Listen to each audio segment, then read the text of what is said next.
10 አስገራሚ የሳይንስና ቴክኖሎጂ እውነታዎች። ሰላም፣ ዛሬ ስለ ዓለማችንና ስለ ቴክኖሎጂ እድገት አእምሮን የሚያስደንቁ 10 እውነታዎችን ይዘንላችሁ ቀርበናል። እስከ መጨረሻው አብራችሁን ቆዩ። 1. ዩቲዩብ መጀመሪያ ሲመሰረት የፍቅር ጓደኛ መፈለጊያ ድረገጽ እንዲሆን ታስቦ ነበር። ኋላ ላይ ግን ሰዎች የፈለጉትን ቪዲዮ እንዲጭኑበት ተደረገ። 2. የጠፈር ተመራማሪዎች እንደሚሉት የጨረቃ ሽታ ልክ እንደ ባሩድ ሽታ ነው። 3. በዓለም ላይ ያለው አጠቃላይ የኢንተርኔት መረጃ የኤሌክትሮኖች ክብደት ሲሰላ በአንድ ላይ ሲደመር ከአንድ እንቁላል ክብደት አይበልጥም። 4.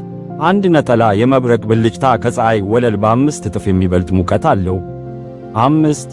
ሰውን ወደ ጨረቃ ያደረሰው የናሳ ኮምፒውተር በአሁኑ ሰዓት እጃችን ላይ ካለው ተራ ስማርት ስልክ በሺዎች የሚቆጠር እጥፍ ደካማ አቅም ነበረው።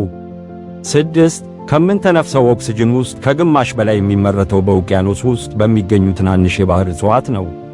7. በጠፈር ውስጥ 2 ተመሳሳይ ብረቶች ቢነካኩ ያለምንም ሙቀት ወዲያውኑ ይጣበቃሉ። ይህ ሂደት ኮልድ ዌልዲንግ ይባላል። 8. በ1964 ዓ.ም የተሰራው የመጀመሪያው የኮምፒውተር ማውዝ የተሰራው ከእንጨት ነበር። 9. በሰውነታችን ውስጥ ያለውን ዲኤንኤ በሙሉ ብንዛረጋው ከመሬት እስከ ፕሉቶ ፕላኔት ድረስ ሄዶ መመለስ ይችላል። 10. በጁፒተርና ሳተርን ፕላኔቶች ላይ በከባቢ አየር ግፊት ምክንያት አልማዝ እንደ ዝናብ ይዘንባል። ከእነዚህ ውስጥ የትኛው ይበልጥ አስገረማችሁ? አስተያየታችሁን በኮሜንት አጋሩን። ቪዲዮውን ከወደዳችሁት ላይክና ሰብስክራይብ ማድረጋችሁን እንዳትረሱ። አመሰግናለሁ።